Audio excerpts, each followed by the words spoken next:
My girlfriend's male best friend constantly put me down and crossed boundaries. I finally called him out, and she said I was just insecure, but then he accidentally texted me what he meant to send her, and it changed everything.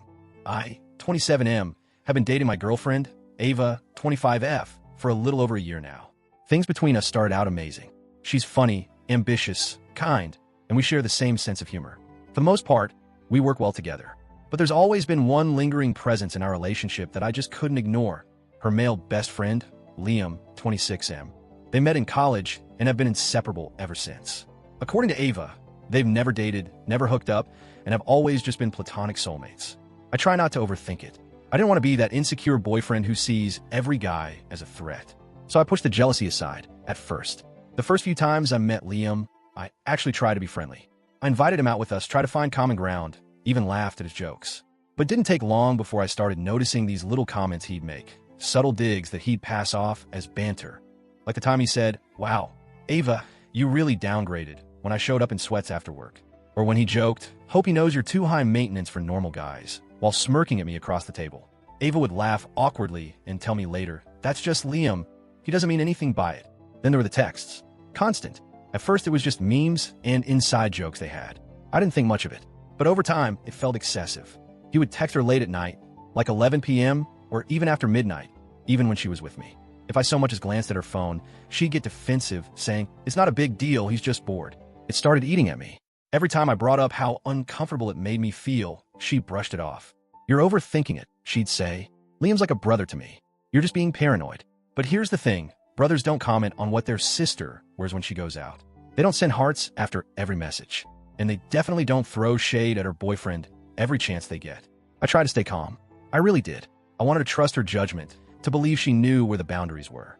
But something about the way Liam acted around her just rubbed me the wrong way. Still, I kept my mouth shut until one night when he crossed a line I couldn't ignore.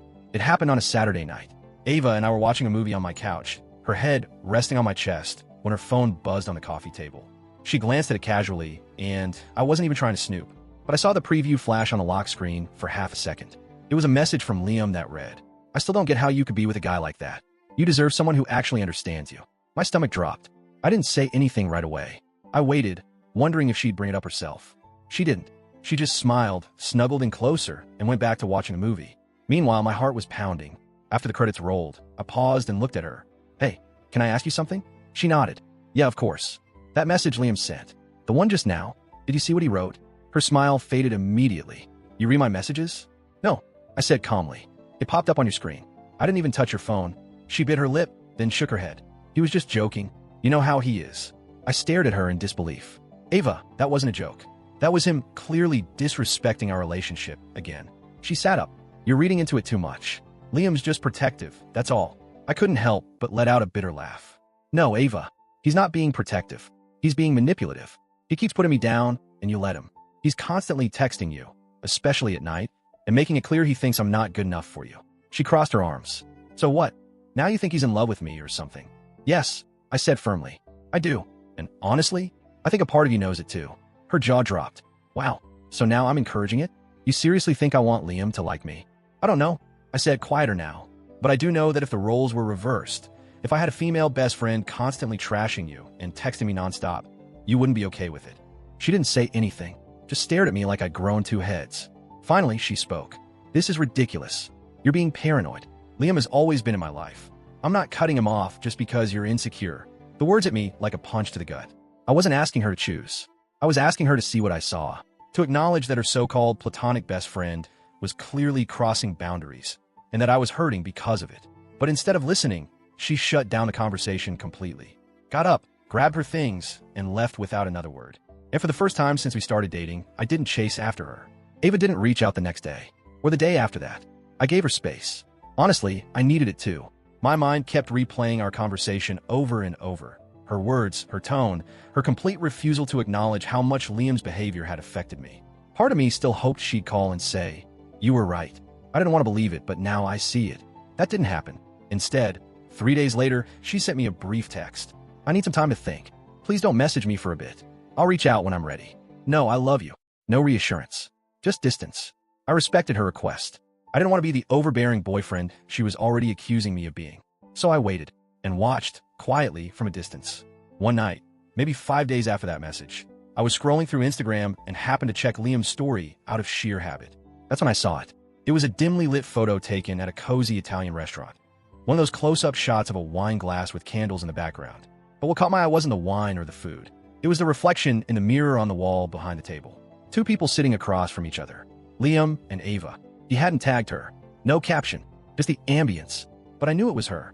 Same hair. Same scarf. And I remembered Ava once told me that this restaurant was one of her favorites. The one she always goes to with people she really likes. My chest tightened. She had told me she wanted space. That she needed time to think. And yet she was out having dinner, alone, with the one person who'd been actively trying to wedge himself between us. I didn't confront her right away. I wanted to stay calm. I wanted to have proof. That proof came faster than I expected. The next night, around 1:30 a.m., I was lying in bed when I got a text notification from an unknown number. No name, no saved contact. I opened it and froze. It said, I don't think she suspects anything, but I'm gonna tell her how I feel tonight. She deserves to know the truth. She deserves someone who sees her the way I do. I stared at the message, heart pounding. Whoever sent it had clearly meant to send it to Ava, but had accidentally sent it to me.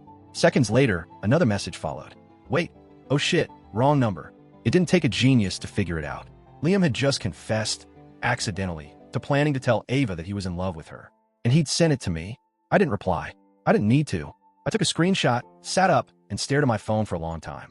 This wasn't paranoia. This wasn't insecurity. This was reality, laid bare. I'd spent weeks being told I was imagining things, being made to feel like the jealous, unreasonable boyfriend. But now, I had undeniable proof. And soon, Ava would have it too. The next morning, I sent Ava a message with just one image attached. The screenshot of Liam's accidental confession. No explanation. No angry paragraph. Just that one damning piece of evidence. She didn't respond immediately. In fact, I didn't hear from her for nearly 3 hours. Then finally, a text came through. Can we talk? I agreed to meet her at my apartment. When she showed up, she looked pale, eyes tired, hair pulled back like she hadn't slept. She walked in without saying anything and sat on the edge of the couch, staring down at her hands. I waited. After a minute of silence, she finally spoke. He told me. I nodded. I figured. He said last night, after dinner, that he's been in love with me for a long time. She swallowed hard. I didn't know what to say. I was shocked. I leaned back in a chair across from her. Were you really, though? She looked up, eyes wide. What's that supposed to mean? I said slowly, trying to keep my voice calm. You've spent months defending him, ignoring the way he talks about me, laughing off every time he crossed a line. You kept saying it was all harmless, that I was being paranoid. But deep down, didn't you ever wonder? She looked away. I don't know, she said quietly. Maybe I didn't want to see it. Maybe I thought if I acknowledged it, I have to do something about it. And I didn't want to lose him. That stung more than I expected. So, you were willing to lose me instead? No, she said quickly. I didn't mean it like that, but was already out there, and we both knew it. I took a breath. Look, I don't blame you for not knowing how to handle it, but you didn't just ignore the signs. You dismissed me. You called me paranoid. You made me feel like I was crazy for noticing what was happening right in front of both our faces. She looked down again, visibly emotional now. I know. I'm sorry. I messed up. I didn't say anything for a long moment. Then I asked, what did you say to him when he told you? She hesitated. I told him I didn't feel the same way, that I never saw him like that, and that what he did was wrong. He got really upset and stormed off. I haven't heard from him since. I nodded. And now? She wiped a tear from her cheek. Now I feel stupid and guilty. I don't know where that leaves us.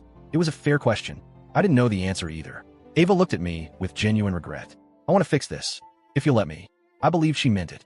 But it didn't change the fact that she'd let me question myself, let someone disrespect me for months, and only open her eyes when the truth was shoved in her face. I don't know if this is something you can just fix, I said honestly. Not right away. She nodded. Then I'll wait. As long as it takes. I appreciated that. But in my gut, I wasn't sure waiting would be enough. Why did know was this? I wasn't crazy. I wasn't insecure. I was right. And sometimes, being right doesn't feel like winning. It just hurts in a different way. After Ava left that night, I sat in silence for a long time. No music, no TV, just the quiet hum of my apartment and the steady, uncomfortable rhythm of my thoughts. I wasn't angry anymore. Not exactly. I just felt hollow. She had admitted she was wrong. She even apologized. But the apology didn't undo the weeks, no months of doubt, frustration, and emotional whiplash I had been living through. I kept going over everything in my head, asking myself the same questions over and over. Why did she let get that far? Why did she trust him over me? Why didn't she set a boundary when I needed her to? In the following days, Ava tried. She really did. She sent texts every morning, Sweet little messages. Updates on how she was doing. How much she missed me. She asked if we could meet again. Start over. Fix things. But every time I looked at my phone, I hesitated to answer. It wasn't that I didn't care about her. I still did. But there was a scar now, thin but deep, and it made everything feel different. Eventually, we met up again at a park near her apartment. It felt weird, like meeting an old friend instead of girlfriend. There was a nervous tension between us, like we both knew we weren't standing on the same ground anymore. I blocked Liam, she told me. Deleted his number. I told him we're done, completely. I nodded quietly. That's probably for the best. I should have listened to you, she said, barely above a whisper. I didn't want to believe that someone I trusted so much could be so selfish. I appreciated the honesty, but I also couldn't ignore the weight of what she said. Because I had trusted her too, and somewhere along the way, that trust had been chipped away while she defended his. She looked up at me, eyes searching. Do you think we still have a chance? That question lingered in the air, heavy and uncertain. I don't know, I said honestly. I want to believe we do, but things aren't the same now. I feel like I was fighting for us alone while you were trying to keep the peace with someone who didn't even respect me. She nodded slowly, wiping at her eyes. I understand. I'll give you space, but I'm not giving up on us. I'll wait, however long it takes. I didn't make any promises. I just stood up, gave her a quiet goodbye, and walked back to my car. As I drove home, I realized something. Being right didn't make me feel any better. What I had wanted all along wasn't validation. It was support, loyalty, a relationship where I didn't have to constantly defend my place in someone's life. Maybe Ava and I would find our way back to each other. Maybe we wouldn't. But either way, I knew I couldn't go back to the way things were. Because once you see the truth, really see it, you can't unsee it.